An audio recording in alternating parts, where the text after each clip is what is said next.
All right, when most people think about wildfire damage, they picture, I know I do, they picture the flames. Yeah, but what happens after the fire can be just as important. That's where research comes in. So today we're diving into the work being done behind the scenes, from field studies to community resilience. And we're doing it again with Steve Hawks, a former CAL FIRE vet who's now changing the game at IBHS.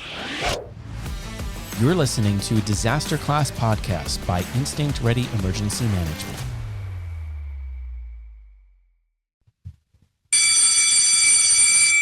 All right, guys, class is now in session. So welcome back to the DisasterClass Podcast. This is now part 2 of our Wildfire Resilience series with Steve Hawks. And if you missed part 1, do yourself a favor, go check it out. We covered some of Steve's journey from being a firefighter to now fire scientist and why preparation at the household level is so important. Yeah. But now what we're going to do is we're going to be looking at the bigger picture, right? The science, the strategy, and community coordination that help neighborhoods survive the very next wildfire. Wildfire is a very complex peril. It's unlike other perils where if you and I are neighbors and you do great mitigation work on your home and I do nothing, I can still really impact your home and its ability to survive a high intensity fire. And homes can carry the fire. They can be that fuel source that makes the fire stronger. Unlike a hurricane, if the wind blows the roof off my house, the fact that my roof blew off doesn't make the hurricane stronger. But in a wildfire, if my home burns, it makes that fire stronger within the built environment and allows for that conflagration to unfold. So over the last 30 years, we've seen a lot play out. Our forests are much denser, and we've had a lot of tree mortality, particularly here in California with droughts that we've experienced. So a lot of dead materials. So we have forests that are unhealthy, and that's typically where the fires start.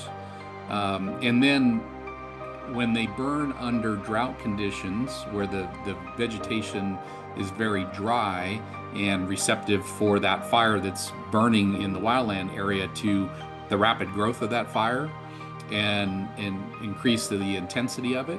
And then you add a strong wind to that fire, you're really setting the stage for that fire to be pushed very quickly into a community. So wildfires are no longer the slow-moving forest fires of decades past. They're faster, more intense, and more widespread. Yeah. Steve explains how development patterns in vegetation, whether it be healthy or unhealthy vegetation, and climate, are all transforming wildfire into an actually national threat. We have homes that were built decades ago, before the building codes for building in wildfire-prone areas came into existence. And even now, with some good building codes in place, in California, we have the California Building Code Chapter 7A, which is arguably the most stringent code for building in wildfire-prone areas. It doesn't encompass or require building to that standard in all the areas that would be impacted by fires, because once we see the wildfire transition into a built environment, it's not really your traditional wildfire any longer. It's an urban fire burning urban fuels. And in that context, those are fuels that anything that can burn, including the structures and other buildings that are on the property, wood fences, ornamental vegetation, vehicles, just some of the things that can help spread the fire within the community and between structure to structure. So we've seen, though, that in areas that have been built to the California Building Code Chapter 7A, that those structures have a much higher likelihood of survival. So we know that building codes are working. Yep. And we know that defensible space, because it is wildfire mitigation at the parcel level, is a two kind of tiered approach. It's reducing the exposure of things that are combustible around the home through what generally is termed as defensible space, and then making the home itself more resilient to withstand the fires that are still going to burn around the home. And so we've seen that when during our post-fire analysis, that when homes have some of those elements in place, good defensible space, more resilient building materials, that they are surviving even these high intensity fires. So we know that this is working. We just have a lot of communities out there that are very vulnerable to these high intensity fires and in dire need of a lot of mitigation work. So I just want to interrupt for just a moment to say thank you to Sawyer Products for sponsoring this episode of DisasterClass. I personally love Sawyer Products. I've been using their water filter and insect repellent for years. Every time I go camping, hiking, spend any time outdoors, I've got my Sawyer Products there. I keep a water filter in my go bag. That way, if anything happens, I know it's there when I need it. So whether you're in the backcountry, the backyard, you're on the trail, or doing humanitarian relief, Sawyer Products are making an impact. So visit Sawyer.com today to learn more and to find a retailer near you. Wildfire Mayhem isn't just a game, it's a hands-on disaster response simulation. Step into the Emergency Operations Center and lead coordinated efforts to contain wildfires, evacuate communities, and manage crisis. Crafted by certified emergency managers, this board game offers realistic scenarios and dynamic challenges. Get your copy at emdisastergaming.com and bring preparedness to the table. So after the flames are out, that's when the research begins. Steve walks us through what IBH looks for in the aftermath of some of these devastating wildfires. Yeah, and he helps us understand they try to get there as soon as possible so they can use that data to lead to smarter construction practices, better materials, and stronger community standards. Yeah, it's important that the work that we do at our research center that, as realistic as we try to make it, it's still not exactly what happens in real life. So it's important that we go out and do these post-fire analysis so we can take what we are seeing at the research center and are we seeing the same exact thing on a fire?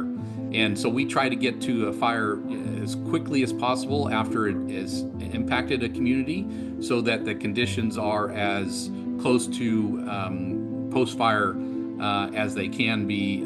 So, we don't want to be there when things have been altered.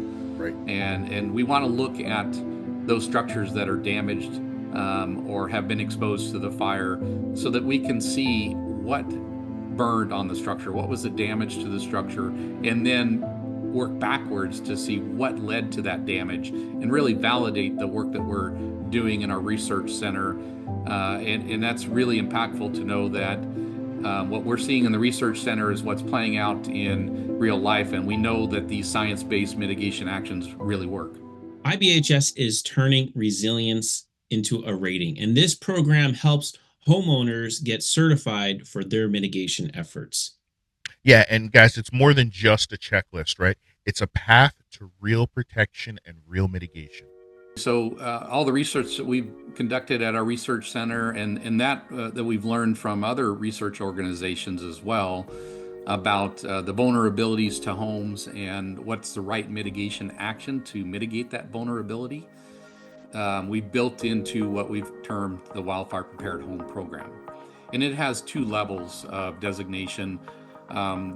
What we commonly refer to as the base level or just the Wildfire Prepared Home, and then a plus level designation. So the base level is a set of actions that really reduce the risk to the home from ember exposure, which we've determined from our research at the research center and then our post-fire analysis that most homes either directly or indirectly are ignited because of embers. And directly it's because the ember lands on the home and a combustible item ignites the home directly, or maybe passes through inside the home through like a vent or a void space and lands on a combustible item, igniting the home on the inside. Or indirectly, an ember will land on the vegetation right up against the side of the house within that first 5 feet, just so critical, and ignite that vegetation or the mulch or the wood fence or other combustible items within that 5 feet. And then even a small fire, when it's right up against the house, can easily ignite a vulnerable component of the house. The next level, which is the plus level designation, and is designed to protect the home from The other two ways that fire spreads, the direct flame contact and the radiant heat, as well as the embers. So it incorporates all the requirements for the base level into the plus, and then adds on additional things that protect the home. So it's all the other components from the home, like eaves and siding and windows, etc., and protecting the home to the maximum extent possible. And when you're building a new home, that is absolutely the standard that homes need to be built to. And if you have an existing home, again, start with retrofitting up to the base level designation and then continue on your journey, particularly when you're in an area where you have higher density housing. Having that added protection for that direct flame contact and radiant heat is absolutely critical. And so we offer a designation if the homeowner takes those steps and applies to the program. They can receive a designation from IBHS that's good for a 3-year period. And it really signifies two things. And first and foremost, it's that the homeowner has taken actions that are based in science, that we know that work, and they have implemented them on their property, and IBHS has validated that those actions were taken. Then secondly, that could potentially assist a homeowner who is looking at insurance options and availability and affordability of insurance. Because one fire-resistant home isn't enough, the whole neighborhood needs to be on the same board. They need to be on the same path. Yeah, and what Steve does is he breaks down the wildfire ripple effect, right? Or we call them cascading impacts, right? How communities that work together have a far better chance of surviving together. Wildfire mitigation isn't just a homeowner-driven process. It is everyone who has a stake in this, from federal, state, local government, nonprofit organizations, research organizations like IBHS, doing their part to help with that parcel level risk reduction. But you can't just have one home do some mitigation and then another home a distance away do that same mitigation. As I pointed out earlier, where if we're neighbors and you do a lot of great things and my home catches fire, I can, indirectly ignite your house.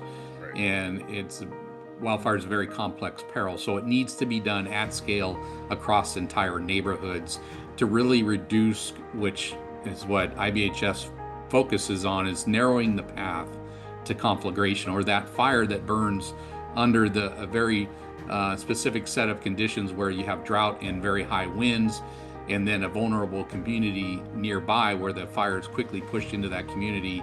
That's the type of fire that we're targeting, and the communities that we're targeting for risk reduction. So it has to be a community event where everyone's involved, and in not only reducing the risk to the homes, but doing what we can to reduce the ignitions of them, which could include fuel reduction projects around the community to reduce the ability of the high intensity fire burning right up to the outer edge where the community meets that wildland area, and then through direct flames and radiant heat igniting those homes on the outer edge.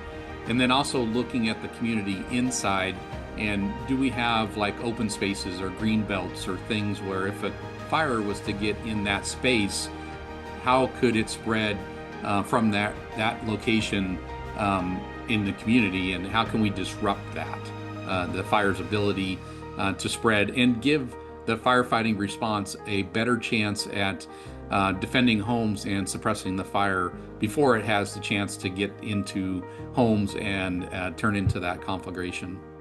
Wildfire behavior is evolving, right? And so should our strategies.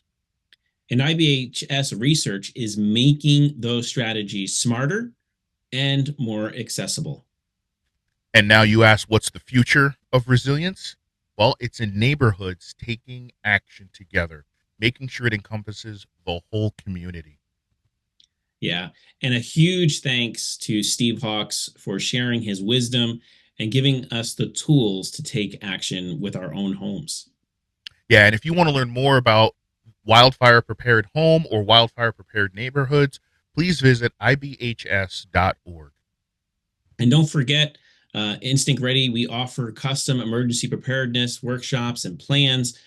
So always make sure to come visit us at instinctready.com to see how we can help you be prepared as well. Absolutely. And of course, as usual, there is homework. So please like, subscribe, sign up for alerts, click the bell, do all the things that you can to stay informed with what we're providing. And most importantly, we love your feedback. Please join the conversation.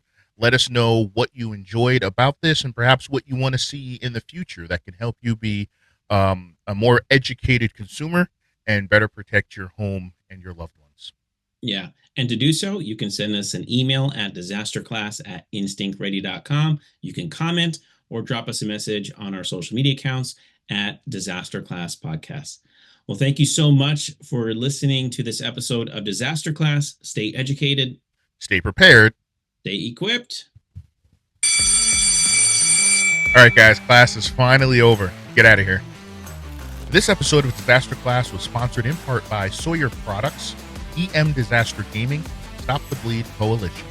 This episode was hosted by Jason Perez and Wesley Long, with a special appearance by Steve Hawks. Disaster Class is directed, produced, and edited by Jason Perez. Copyright 2025 Instinct Ready Incorporated, all rights reserved.